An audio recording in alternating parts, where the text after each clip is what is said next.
sales tax issue. What would you like me to address? You've heard the complaints, I'm sure. If you haven't, there are plenty of people here and refreshed. What are your thoughts? About what? What are your thoughts on your bills that you've put into the State Ways and Means Committee competing with Assemblyman Scartatos and the view that it is seen as obstructionist and extortion? Yeah, those are interesting choices of words. Extortion is a crime, and people who use those words ought to know what they mean. And clearly, if they're using them in this context, they either don't know what they mean or they're intending to accomplish something else by the use of those words. What I did in the state legislature this year was offer bills that would require Ulster County to pick up the cost of the safety net that is now borne by the towns exclusively in New York State. No other county in the state forces their towns to pick up safety net, and to take over the cost of local elections, which have more than doubled since the County of Ulster took over those costs in 2007. More than half of the counties in New York State already either pick up the entire cost of elections or all but nominal costs, and it is something that I've heard from many local officials that has become an unexpected and uncontrolled expense. What I proposed was that these expenses, that the authority that exists for these programs, that is in the county, be matched with the responsibility to pay for these programs, that is with county revenue. I approached the county executive over 2 years ago to discuss negotiating this. He refused to negotiate with me then, and he repeatedly refused to negotiate with me this year in spite of being prompted by others. What happened to the bills in the Assembly is very simple. I know you all want to hear it was a big power play. It was not. There were two bills from two representatives from Ulster County about sales tax before the Ways and Means Committee. The Ways and Means Committee chose not to pick between those two bills, but instead chose to do what I think is the appropriate thing to do and send it back to the local government and the local representatives to work it out before the Ways and Means Committee imposed their values on what is right for this county. As the representative for more than half of this county, I feel that I have a legitimate role in having this discussion. If the county executive doesn't agree and wants to create a crisis in order for that to make his point, I think that's very unfortunate. What I want to do is provide for fairness in the distribution of sales tax revenue and all revenues in New York State and in Ulster County, and also provide for the very first time, a continuation of the sales tax, which was called temporary in 1993. We should be clear that since I took public office in 1985, I have never once supported a sales tax. I offered to make an exception if I could see these equities brought forward. When those equities were not brought forward, I used the tools at my disposal and offered a piece of legislation. I don't consider that obstructionist. I consider that legislative. Yes, sir. A lot of municipalities have said that they're now scrambling to readjust their budgets because of this. What would you say to that? Well, let's take a look at local revenues. The sales tax on an annual basis delivers between $22 and $26 million per point. We have a slight discrepancy right now that we're trying to iron out between what New York State believes Ulster County gets, over $103 million, and what Ulster County reports it gets, only $90 million. So there's a $13 million difference. We're going to try to, sorry, is there something funny about that figure? I don't know who you are. Go ahead, what's the humor in that? I don't know, is there? No, I'm sorry. Oh, okay. The state government provided figures that there was over $103 million in sales tax revenue to Ulster County. Ulster County figures themselves said $90 million. Either way, it's a significant amount of money. On an annual basis, a single point could be worth between $22 million and $26 million to local governments. On a quarterly basis, that comes down to about $5.5 million. The current sales tax continues until November 30th of this year. Had we passed either one of my pieces of legislation, any of the three pieces of legislation that I offered, there would be absolutely zero fiscal impact in 2013, zero fiscal impact in 2014, because my legislation had a start date of January 1st, 2015. I offered three alternative pieces of legislation in the hopes that the county executive or the county legislature would see fit to pass one of them. Since they wouldn't negotiate with me personally, I thought perhaps if they were out there, they could make a decision on their own. One would have required that takeover of elections on 2015, one would have required the takeover of safety net on 2015, and one would have required both. They chose not to act on any three of them. The fact that they're scrambling right now is, to me, a show on the part of the county executive to try to apply additional pressure when his original pressure failed, to try to create a false sense of urgency. Certainly that's a lot of revenue. Certainly it's important to have, if the county can't find ways to economize elsewise, and to do so in a way that doesn't do harm to the people of this county. It is important. I agree that it is important. However, this year the county enjoyed over $11 million in receipts from the infirmary, has taken over flow control and is going to receive over $2.5 million additional county revenue. That, by the way, is also being passed down to the municipalities in the county. Is going to participate in a $1.5 million economic development fund from Central Hudson for selling their support for the Central Hudson-Fortis merger, and is enjoying increased receipts of tourism taxes. And for all intents and purposes, some statistical variations, sales taxes are on track for this year as well. In addition to that, by 2015, they may be seeing some of those casino revenues, and certainly they'll be seeing some of the revenues from the construction that would be attended with casinos should Ulster County ultimately be a host. So this alarm that's being sounded is being sounded for political pressure reasons and not because it's real. The county executive had at his disposal a means by which we could have moved forward for exactly what that sales tax is going to raise, and perhaps as little as $650,000 less in 2 years for election costs. That's hardly an emergency warranting calls to not-for-profit agencies in the county, telling them that their funding is going to be slashed, telling public employee representatives that the severance package for Golden Hill is at risk, even though the county executive previously said that the money that was going to be received from Golden Hill would be more than sufficient to pay for those severance packages.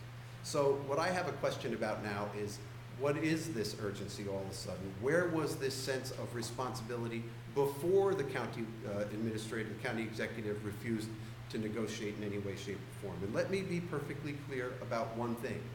There has not been a single solitary day in my entire tenure in the state assembly, and especially over the last 2 years, that I have not been willing to sit down and discuss any local issue with any local official. Are any of the other counties that have these sales tax extension subject to similar contingencies that you've written into Sure. your bills? Yeah, many counties have contingencies. Let me find a couple of examples for you, because I anticipated that question. So if you give me a minute to put on my glasses, I'll find you a couple of examples. Let's also talk about how sales taxes are treated in the state legislature. Traditionally, almost on every instance, at least 40 members of the legislature vote against sales taxes. So this myth that legislatures sail through that sales taxes sail through the legislature is one that is absolutely baseless. It is utterly baseless. In fact, the other day, we saw one sales tax measure barely pass with 78 votes. That's one of the measures upon which the local representative attached local conditions, although that wasn't the reason it had trouble passing.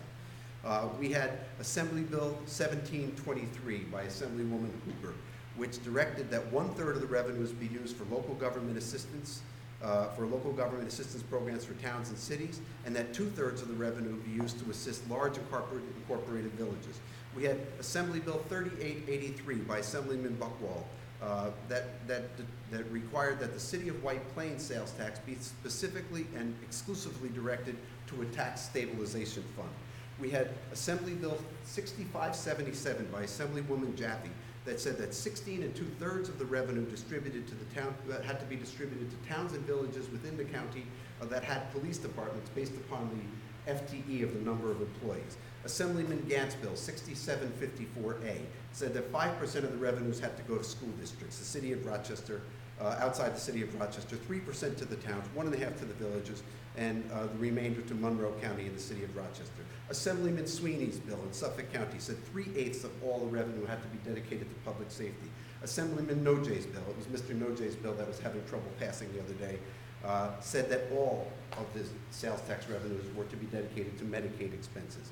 Assemblyman Saladino's bill from Nassau County said that 1/3 of the revenue would go to local assistance programs for towns and cities to minimize property taxes and to assist with the cost of solid waste collections and maintain conservation and environmental control programs, and 1/6 of the revenue to villages for local government assistance program. Those are the ones that have it specified in law. And let me assure you that the vast majority do not. The vast majority have conditions that are associated with them that are done with a handshake and an understanding with the municipality. It's not that the conditions don't exist, it's that they exist and it's not required to be written into law because there is trust between the local officials that they'll carry out and keep their word. So this is not at all unusual, nor is it a slam dunk that if you're going to propose a sales tax that you're going to get it. So, I know that's been part of the rhetoric that we've been hearing, that somehow or another that my position is an outlier position. My position is entirely consistent with positions taken by legislators across the state. And in fact, at a press conference that was held last week by the county executive, where words like extortion and hostage taking and playing games and unconscionable and reckless endangerment and the culture of disconnect were uttered, one of the individuals who was there was from the Association of Counties, and that individual actually pointed out that indeed this is not an unusual practice, that it happens with regularity. He doesn't like it, but it happens with regularity. So I hope that answers your question. Yes, sir. Was there ever a time that you had gone to someone in the Ways and Means Committee and asked them not to bring forth Scartatos' version of the bill? Absolutely not. In fact, I spoke to Assemblyman Scartatos and I told him I was prepared to debate him on the floor with his bill, and I was prepared to offer amendments to his bill on the floor. I believe that the Ways and Means Committee made a decision based upon the fact that there were two competing bills from representatives in this community, and that's it, not a power play. If there were two competing bills from representatives of any other community, I assume they would arrive at the same conclusion, unless those two competing bills could somehow be resolved. I attempted on numerous occasions to get the county executive to sit down and to make those bills resolve, but he was unwilling to do so. Yes, sir. Do you believe there's any way that this can be resolved by the end of the year if the legislature is called back? Well, certainly if the legislature is called back and it is included on an agenda, which is another big if, because when we are called back to special session, we are often called back by the governor. And when we're called back by the governor writes the agenda. And unless we adjourn and go into regular session, we are not permitted to go outside what the governor proposes in his special session. So that's one condition that we have to overcome if we are to resolve it. The other is we have a conflict in our community as to how these receipts should be distributed. You know, sales tax is inherently unfair. I don't know where we started thinking that sales tax is a good tax, but it's a bad tax. It impacts poor people more than any other tax that we have. It is inescapable and unavoidable for poor people. And in New York State, most municipalities are charging 8%. 8 cents on every dollar that they make, that a wage earner makes, goes for sales tax, unavoidably so. When that fact is coupled with a distribution formula that furthers that inequity, that makes it something that calls out for an address, and that's what happens here. Safety net costs fall disproportionately on certain municipalities in this county, and the municipalities that can least afford it. Not all in the 103rd Assembly District. Plattekill is one of them in the southern part of my district. Kingston is certainly one where they spend over over $2 million a year on safety net. But the village of Ellenville and the town of Warsing are also suffering greatly under the weight of safety net. And what is the safety net program? It is not, by the way, as has been reported, a state mandate. It is a federal mandate, like HAVA is a federal. I'm sorry, you disagree. Why don't you come on up? We'll share this press conference. I don't know who you are, but come on up. Come on up. What's your name, by the way? I'm sorry, I can't hear you. What's your name? Okay. Well, if you want to make any comments, by all means, come on up. You're welcome to it. Safety net is a federal program. New York State administers that federal program under all of our public assistance program. Here's a little fact that hasn't been discussed yet.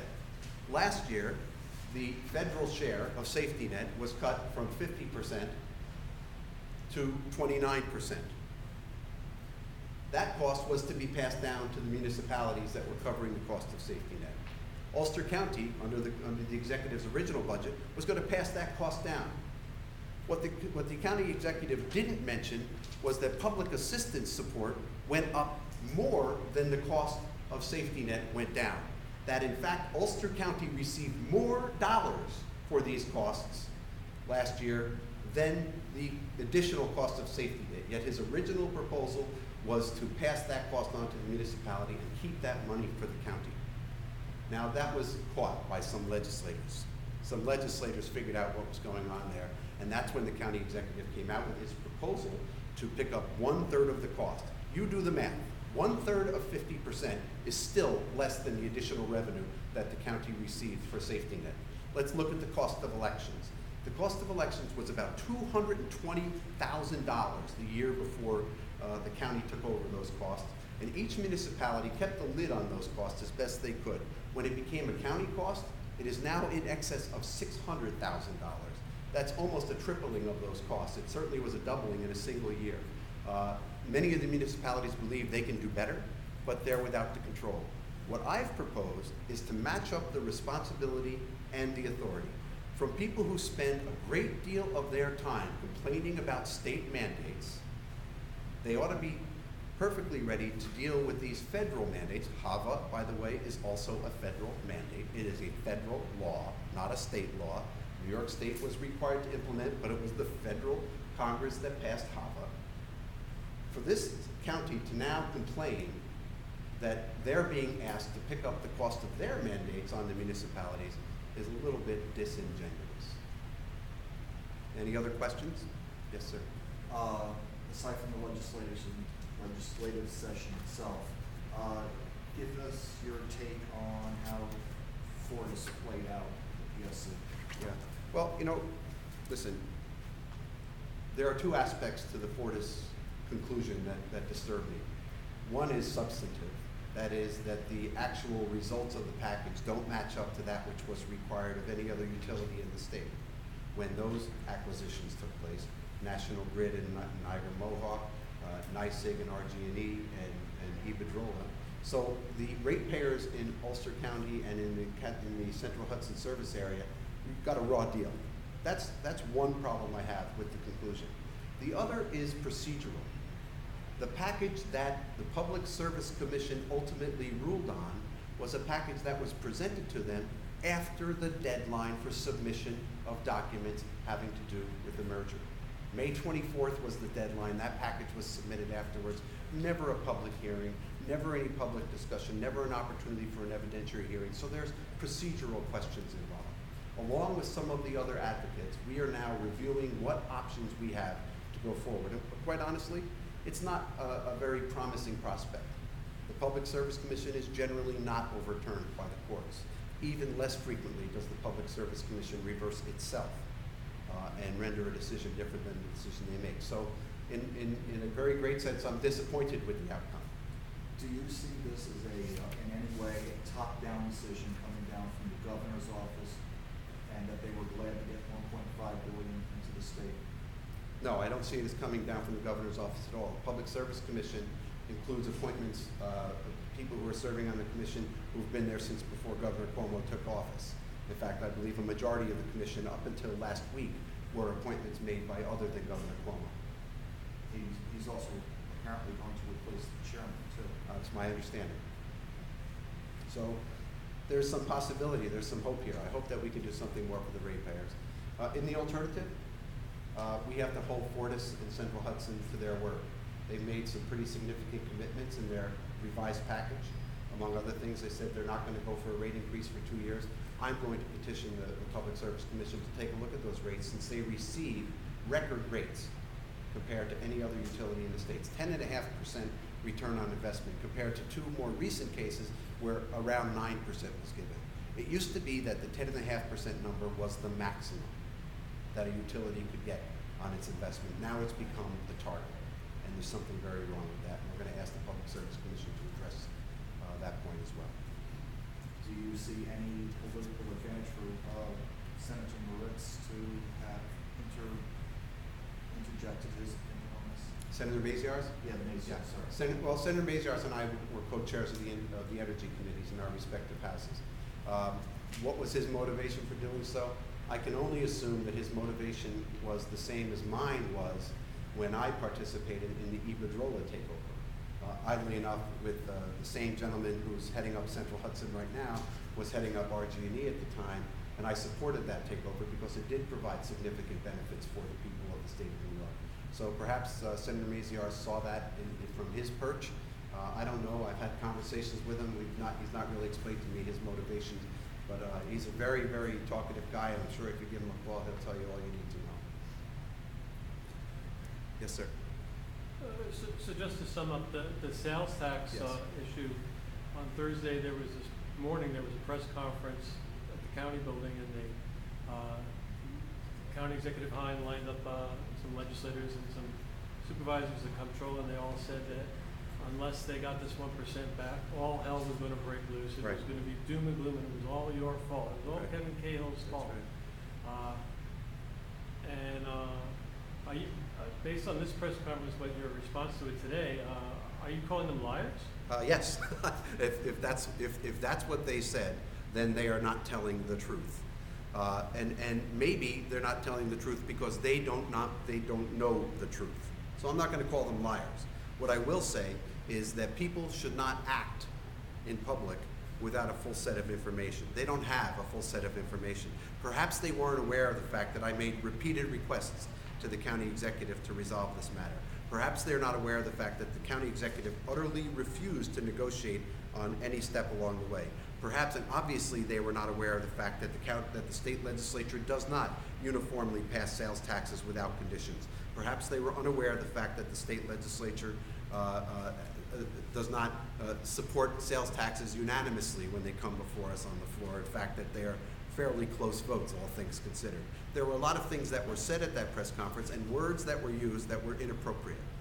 If they knew those things to be true and they still said what they said, then they said a lie.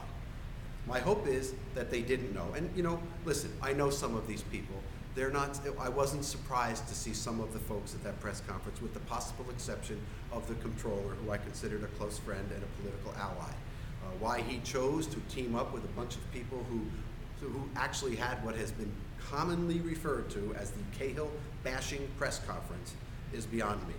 Is that good public policy? Is that the way to responsibly advance public policy? Is that the way to get me to the table to talk? Because if they think it is, then I think they have another thing coming.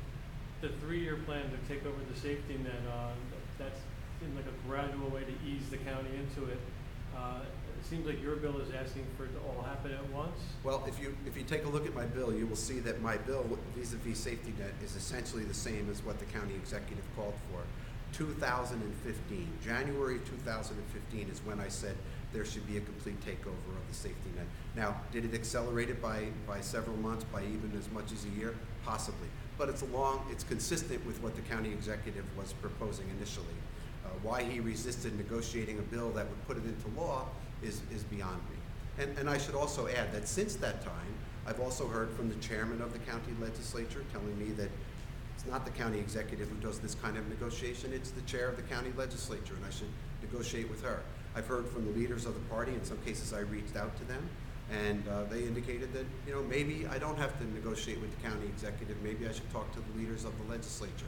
And since that time, I've also heard from Rich Gerantine, chairman of the Ways and Means Committee, to say as chair of the Ways and Means Committee, he makes policy for the county. So my suggestion to the county of Ulster is to get their act together, get a single message as to who is the spokesperson for them, who can make a commitment on their behalf, then let's sit down and talk about doing something good for the taxpayers of this county and doing something fair. I'm there. I've never not been ready to do it. I still stand ready to do it today.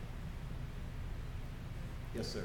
Kevin, my hearing isn't what it used to be. When you referred to Arblack, you considered him a close friend and political ally. Yes. Is that, what tense is that? Well, I mean, I haven't had a chance to really talk to Elliot about what prompted him to go to the press conference You still. any more than I had a chance to really have a back discussion with people who called me with other representations that they supported the position of the county executive and they opposed my position for whatever reasons they were given. I'm going to assume for the moment, Hugh, that people were given bad information and that they were asked to participate in a spin of that bad information. I don't govern with spin. I govern with substance. And what I offered is a substantial proposal to correct an inequity. That's what it is. And if it wants to be met with spin and name calling, you know, we'll deal with that in its own way. But I'm going to stand my ground for responsible government. Anything else? Thank you, everybody. You can still have cookies. Even the guy who kept interrupting me with his smirks and his whatever comments they were. So who are you now that the conference is over? What's your name?